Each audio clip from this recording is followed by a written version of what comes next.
Our season is on the line today. If we lose here in Game 6, we're done. The dream's over. Back to the drawing board. So obviously there is a lot at stake today for our Miami Marlins as we look to keep the season alive and bring the World Series into a Game 7. Last episode we played Games 4 and 5. We split those two in Tampa Bay to bring the series to a 3-2 score. Game 4, we had a big decision to make. Who would pitch for us? Would we go with a bullpen game? Would we go with Max Meyer? Or would we go with Edward Cabrera on just 3 days rest? Ultimately, we decided to go with Cabrera. The guy just won the MVP. He just won the Cy Young. And we feel that big-time players make big-time moments in big-time games. And that is exactly what Edward Cabrera did, throwing 6 scoreless innings. He kept pushing until the wheels fell off. He had a no-hitter going into the 5th inning. We only scored 1 run. That was in the top of the 1st inning. We had no more offense after that, and it didn't matter because Edward Cabrera is just that good. Tampa Bay's pitching was great. Tyler Glasnow and the bullpen did all they needed to. Allowing 1 run and 4 hits should be more than enough to win, but their offense just did not show up. And then in Game 5, the Rays got back. They got hot in the 7th inning, scoring 5 runs. Our offense hit the ball better, 10 hits, 2 runs, but we just didn't get enough offensively down the stretch. And in that 7th inning, we completely choked with a few big hits and a 3-run homer by Josh Lowe to put the icing on the cake. So now we return to Miami. We need to win 2 games in a row, and both teams are going to have their 2 best pitchers on the mound for Game 6 and hopefully, if necessary, Game 7. We need the offense to wake up. Offensively, we have been very subpar throughout the entire World Series, and now we have to face off against Shane McClanahan, who threw 7 scoreless innings in Game 1. As for the pitching, we have pitched very well throughout this World Series, really this postseason as a whole. The pitching has been fantastic from the starters to the bullpen. Sandy Alcantara will be on the mound here for Game 6, and we really believe in him, and we expect a big showing from him. Alcantara has had some rough postseason performances in the past, but he's finally shifted the narrative this year. In the NLCS against the Cubs, he threw 7 innings of 1-run ball and really should not have allowed that run if not for a poor defensive play. And then in Game 2 of the World Series, he threw 7 scoreless in a win. So over his last 2 games, he's thrown 14 innings of 1-run ball. And obviously, we know his strong track record. He's been one of the best pitchers in baseball, really for 7 or 8 years now at this point. He is starting to really build a Hall of Fame resume. And if he can perform well here in Game 6 of the World Series, the biggest game of his career, that would cap off a great 2027 season for him and presumably make him some more money with him being one of the many Marlins up for extension at the end of the year. It comes down to this, the Miami Marlins season on the line with a potential Game 7 looming. Miami needs to win it tonight if they want any chance of winning this World Series. The Rays won it all last year in 6 games. They have an opportunity to do that again. The Rays also won the ALCS this year in 6 games. So I think Game 6 is really where the Rays seem to play well. So that means we need to be on our A game, not just with Alcantara, but the offense as well. We haven't hit the ball well throughout the World Series, and we're facing off against Shane McClanahan, who might be the best left-handed pitcher in the game right now. With how important this game is, we want our best players on the field, even if certain guys like Jesus Sanchez don't favor the pitching matchup since we're going up against the lefty. We want to put our best foot forward and have our best players on the field. Here is Sandy Alcantara, who has had a really good playoff run over his last 2 starts. He's gone 14 combined innings, only allowing 1 run, getting the win in both of them. He'll start off against Arozarena. Comebacker off the leg on the first at-bat of the game as Randy Arozarena is safe at first. Sandy takes a big hit, and it looks like he's going to have to come out of the game. So after facing off against just 1 batter, Sandy Alcantara will be removed from action after getting hit on the leg in what could be his final game as a Marlin. And now he won't get to pitch. This is what every kid dreams of growing up. Getting to play in an Elimination World Series game, and now he loses the chance to do it. He'll be replaced by Jeffrey Springs, who has been thrusted into action, seemingly out of nowhere.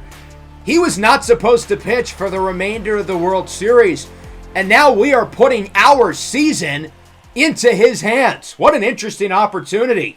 He will start with Josh Lowe, who flies this one into right field, and Jesus Sanchez comes down with it. Hopefully Springs can get the nerves out quickly because everything is happening so fast for him. Wander Franco crushes this ball into left center field. That one is gone. And the Tampa Bay Rays lead it 2-0. Dejamos que un depredador de niños nos apajaste un honrón. That's Spanish for we let a child predator crush a home run off of us. A big swing for Wander Franco, who's really struggled throughout the World Series. He did not get a hit in this series until Game 5, and now he makes one of the biggest plays of the Fall Classic so far. And the worst part about that is that we let a child predator do it.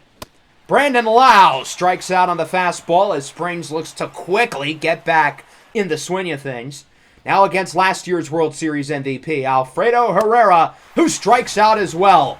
Quite the start to this game, with Sandy Alcantara being knocked out of the game due to an injury. Jeffrey Springs being thrusted into action, allowing a 2-run homer by Wander Franco. We haven't even seen Shane McClanahan pitch yet. Obviously, he has had a fantastic postseason of his own. In 5 starts, he's 4-0, including Game 1 of the World Series, where he, like Sandy, threw 7 scoreless innings. 2.83 ERA, sub-1 whip. Brian De La Cruz is back at the top of the order, hitting leadoff today, as he skies this one high and pretty deep into right field. Veen chases after it, and he will make the grab for the first out of the inning. With the Rays scoring early, the Marlins know they've got to quickly answer back, and they will get a base runner. Jazz Chisholm draws a walk. The Marlins did not walk once in Game 1 against McClanahan. Now Luis Robert, who's been the Marlins' best player throughout the postseason, flies this one high into center field, back near the wall, and it is caught by Josh Lowe for the second out of the inning. Big opportunity now for the cleanup hitter, Woody Landry, who's been great in the World Series, gets a hanging pitch and capitalizes. Woody Landry rips it in the gap. He's thinking extra bases. Jazz Chisholm rounds third, heads home. He's safe, and the Marlins cut the lead. It's 2-1. Don't get too excited, though. The Marlins have scored in the first inning of each of the last 3 games, and they only scored 2 runs across all of the other innings. Bo Bichette now up, rips this one into right field. That one's got a chance to roll all the way to the wall. Woody Landry scores with ease. Bichette is safe at second, and this game is tied at 2. There's been like no offense in this World Series, and now both teams are all of a sudden going to explode, it looks like. That'll bring up Alec Bohm. He rips this one into right field, and it'll drop fair. It's going to roll to the right field corner. Bichette scores. Bohm is safe at second base, and the Miami Marlins are winning just like that, as it's now 3-2. That'll bring up Jesus Sanchez, lefty-on-lefty matchup. Sanchez hits this ball high and deep in a left center field. Back at the track, at the wall, it's gone! 2-run homer for Jesus Sanchez. What is happening? It's now 5-2.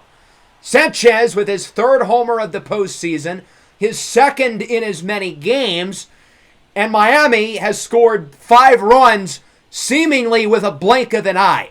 The most amount of runs we have had in a World Series game this year is 5. These two teams have combined for 7 in the first inning. Who would have expected that with 2 ace-level pitchers on the mound? McClanahan is getting rocked right now. That'll bring up Nick Fortes, who rips this one into center field, and it is caught by Josh Lowe. That'll end the first inning. Quite the start. The Marlins lead at 5-2 for a team that generally is not clutch with runners on base. That was impressive. They were awfully clutch with big hits from Landry, Bichette, Bohm, and obviously the homer by Sanchez. Top 2, Matt Thaiss strikes out on the circle change. Good pitch by Springs, who seems to be getting a lot more comfortable since allowing the home run by Wander Franco. Can he retire the side against Jonathan Aranda? He goes down swinging. 1-2-3 inning for Jeffrey Springs as he makes it through the second. How long is Springs going to last? That's the big question because, again, he was not prepared to pitch at all. Here's Isaac Stu up the middle for a base hit, and the offense is just going to keep on coming. Miami already has 5 hits through their first way down the lineup. Brian De La Cruz up the middle. What a play at second by Aranda, and the Braves only get 1. Good hustle by De La Cruz. Great play at second base by Jonathan Aranda. That'll bring up Jazz Chisholm, 2-2 with a runner on first. And Jazz Chisholm launches it into right field. Flips the bat off the second deck for a 2-run homer. Where has this offense been throughout the entirety of the World Series? They have sucked through the first 5 games. And now all of a sudden, they have put a 7 spot here on Shane McClanahan, who presumably is going to get pulled from the game soon. Jazz Chisholm absolutely launches this ball, and Miami leads big early on here in Game 6. The offense has been asleep at the wheel for the last week, but now that the season's on the line, they have woken up in a major way. McClanahan allows 2 homers, both of which were hit by lefties, no less. Jazz Chisholm and Jesus Sanchez statistically do not hit for good power against lefties, but that's why numbers don't tell the full story. The games are played on the field, and McClanahan's day is done. He only throws 4 outs in this game, allowing 7 runs after throwing 7 scoreless innings in his first World Series game. He'll be replaced by Justin Dunn, who looks to pad the bleeding. Who could have expected that neither starting pitcher makes it out of the second inning of this game, obviously for a variety of different reasons, as Luis Robert draws a walk. Dunn's one big issue is control. Seen there, Woody Landry now finds himself ahead in the count 3-1. Woody started the 2-out rally in the first inning. As he grounds it right to first, the Rays look to turn 2, and they do.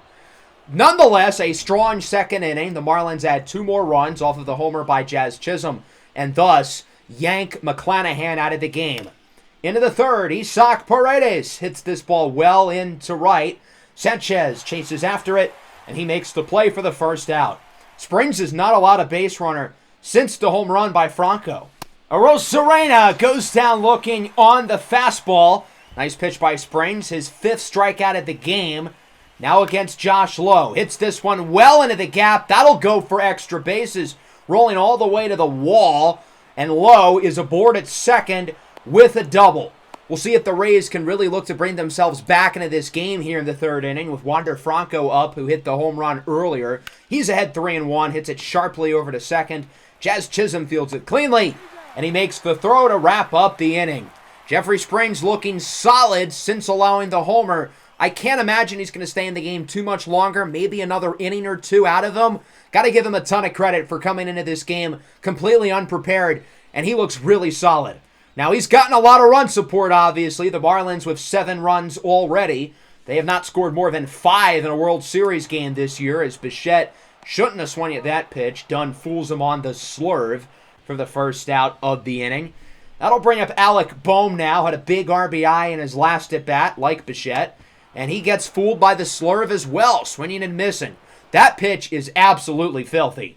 Jesus Sanchez hits this ball high and deep into center field. Low at the track at the wall. It's gone! As I like to say, big-time players make big-time plays in big-time games. How about this guy, Jesus Sanchez, who homers twice in this ball game. In his first 2 at-bats of the night, he goes yard. 3 homers over the last 2 games. 4 total here in the postseason, and it's now 8-2. Fortes strikes out on the slurve. So Dunn gets 3 batters out with that pitch. Why didn't he use the slurve against Sanchez? Maybe that one wouldn't have been a homer if otherwise. Into the 4th, Brandon Lau grounded to short. Bo Bichette makes the play. He's been rock solid defensively since the costly error back in Game 3. With Springs on the mound, of course. Alfredo Herrera swings and misses at the fastball. Good pitch by Springs. Now facing off against the young outfielder Zach Veen, who's been banged up throughout this World Series, but he has produced. Single into center field, and that'll give the Rays a base runner here with 2 away. That'll bring us to Matt Thaiss, who gets this ball and ignites it into right field, into the second deck. 2-run shot for Theis, his third homer of the postseason.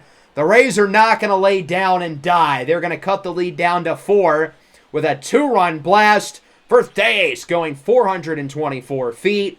If you like offense, I'm sure you must be enjoying this game. Springs will be yanked out of the game, and he'll be replaced by Max Meyer. Interesting decision, as Meyer has only pitched once in the postseason this year. Obviously, that didn't go too well. The Marlins are hoping that this performance will be a little bit better. He'll face off against Jonathan Aranda, who lines it into right field. That'll go for a single, and the Rays' offense is going to continue their really strong inning. That's Aranda's first hit of the World Series, and he's played in all but one game. Now against the Sock Paredes, swinging a miss on the circle change as Meyer gets through the 4th. But the Rays do get 2 right back with a homer by Matt Theis, as it's 8-4 going into the bottom of the 4th inning. Here is Isaac Stu, leads things off. He gets plunked. An early base runner for Miami as Stu reaches on each of his first 2 plate appearances. That'll bring up Brian De La Cruz. Count is even at 2-2. And he swings at a pitch he should not have, and it's caught by Franco. The Marlins have been really aggressive offensively today, and for the most part it's worked out. But Dunn has fooled them with some nice pitches outside. Jazz Chisholm with a liner over the glove of Franco. And that'll go for extra bases. Makes it all the way to the wall as Stu will look to round third and score. The throw to the plate, it's going to be close. And they got him! Isaac Stu is out at home plate. Jazz Chisholm does make it to third, though, with a triple. And it'll remain 8-4. The Marlins have scored in every inning, and Dunn is going to look to change that here against Luis Robert. Jams a pitch inside, flies it into center, and Josh Lowe will come down with it. Overall, a positive 4th inning for Tampa Bay. They get 2 runs back, but they still got a lot of work to do, trailing 8-4 as the Marlins still feel like they're in control, but you cannot let the pedal off the metal. With how important this game is, you got to keep at it. Top of the order up for Tampa Bay here in the 5th. Arozarena with a grounder to short. Bichette, tough throw, is in time. Good play there defensively by Bo Bichette for the first out of the inning. That'll bring up Josh Lowe now. He gets this ball and rips it into the opposite field gap, looking for his second extra base hit of the game, and he'll get it with another double. Tampa Bay with a runner in scoring position as they look to continue to cut down on this lead. Wander Franco rips this one past the diving glove of Bohm for a single. Lowe is safe at third, and now there's 2 runners on the corners, and now all of a sudden things get really interesting. 3-1 for Lau. He draws a walk. Tough pitch to lay off, and he does. And dear God, the bases are loaded. Tying run is at the plate. It's Herrera, who goes down looking on a full count slider. He thought that was a walk. He thought the Rays were going to get a run. Not so fast, my friend. Now we get to Zach Veen, the most important at-bat of the World Series so far. And he's swinging early. 1-1, flies it into right. Sanchez under it. He makes the play.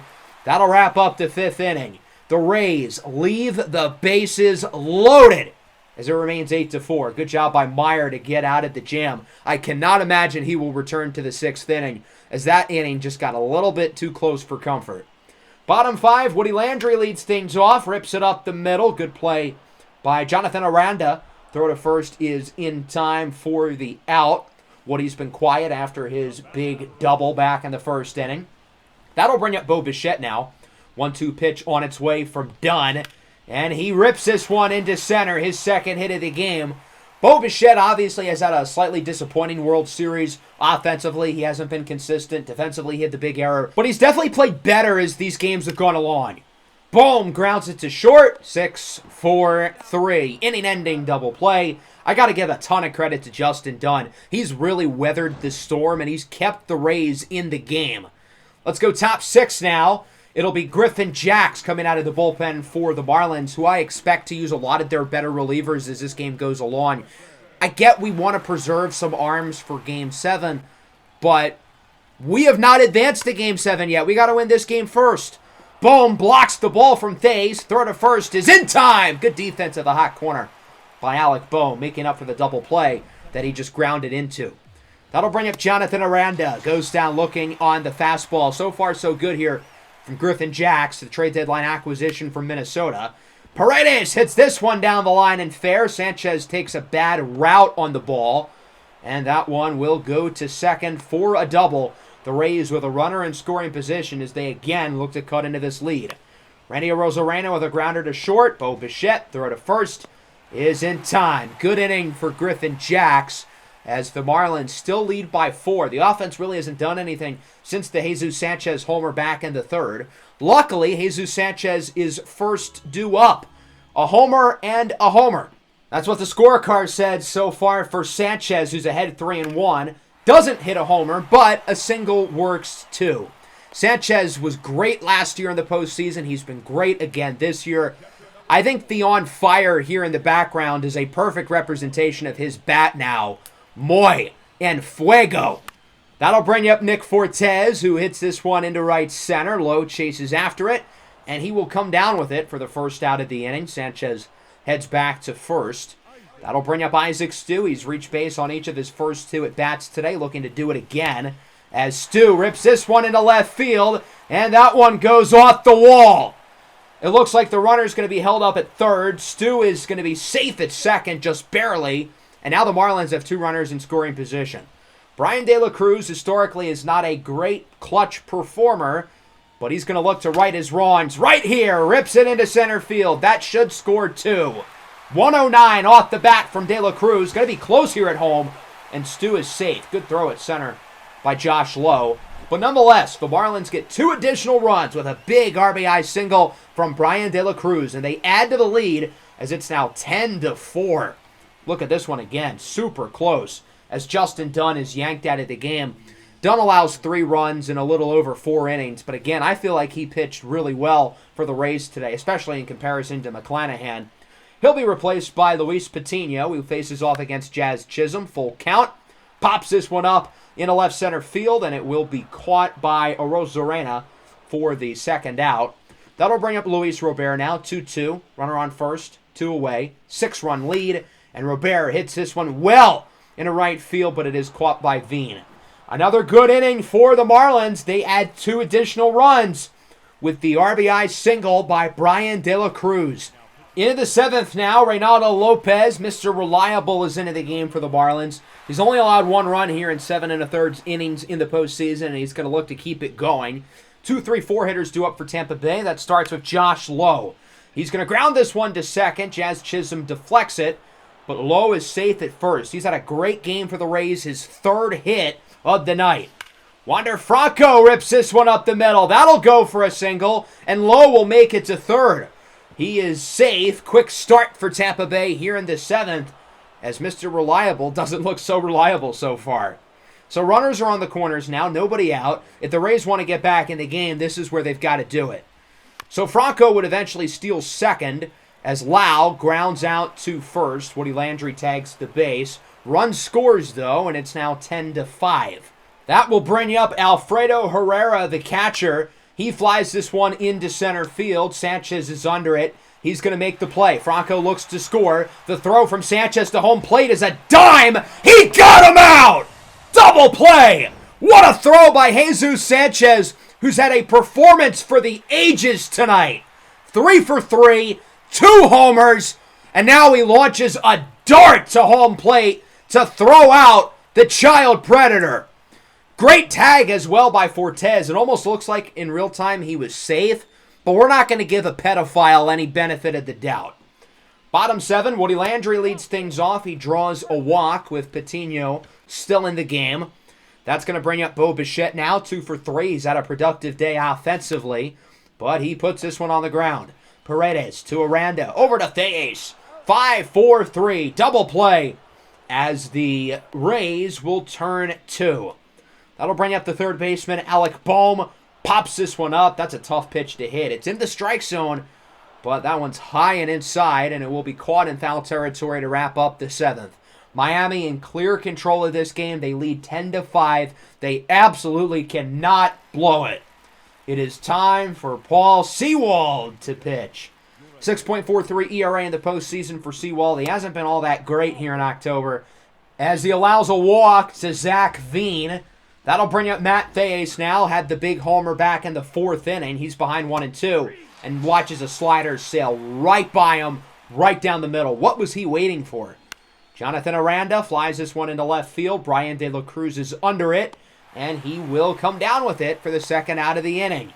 Runner heads back to first, as that will bring up the third baseman, Isaac Paredes, and he's going to hit this one sharply into center. Robert chasing after it, and he will come down with it. Good inning for Seawald. The Marlins lead by 5 going into the bottom of the 8th. Life is good. Garrett Clevenger will come out of the bullpen here for Tampa Bay. The Rays trying to preserve some of their best arms for Game 7. I would like to think they're not throwing the towel on this game, although with Jesus Sanchez up, I'd understand it. But Sanchez strikes out. It would have been amazing if Sanchez went 4 for 4, but nonetheless, he has looked like a superstar today, easily the best player on the field here in Game 6. That'll bring up Nick Fortes now. He will fly this one high and deep into right field. Veen at the track, at the wall. It's caught for the second out of the inning. That'll bring us to the number 9 hitter, Isaac Stu, who's had a great game. He's reached base in every plate appearance so far, and he strikes out on the slider. The Marlins lead at 10-5 going into the 9th inning. We'll see if they can finish off the job.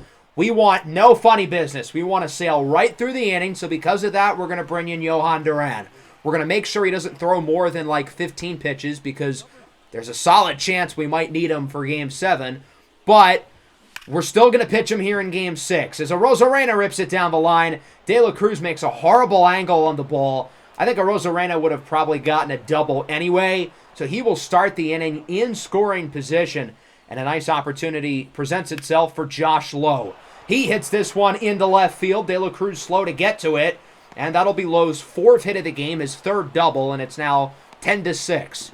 De La Cruz has improved defensively so much throughout this franchise series, but those last 2 plays were not too good. Wander Franco checks his swing. Umpire says he went around. It's been a big game for Franco. He also has 3 hits, but he goes back to the dugout for the first out of the inning.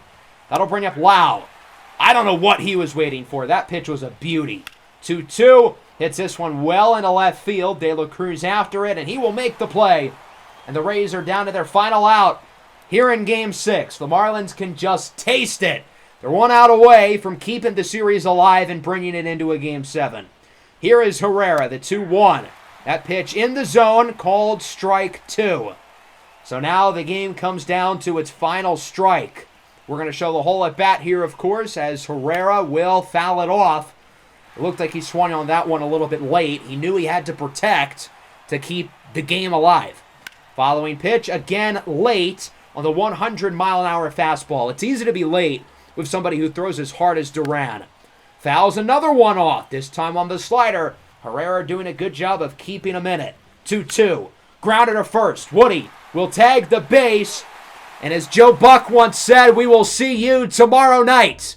Or I guess not technically tomorrow. I guess it would be in a few days, but you get the point. We're going to Game 7. The series stays alive for the Marlins, and this game was not what we could have expected at all. We hyped up this crazy pitching matchup coming into it, and neither pitcher made it past the 2nd inning for a variety of reasons. For Sandy Alcantara, he only faced off against 1 batter before getting injured and removed from the game. I give Jeffrey Springs a lot of credit because he was thrusted into game action out of nowhere, and he did what he could.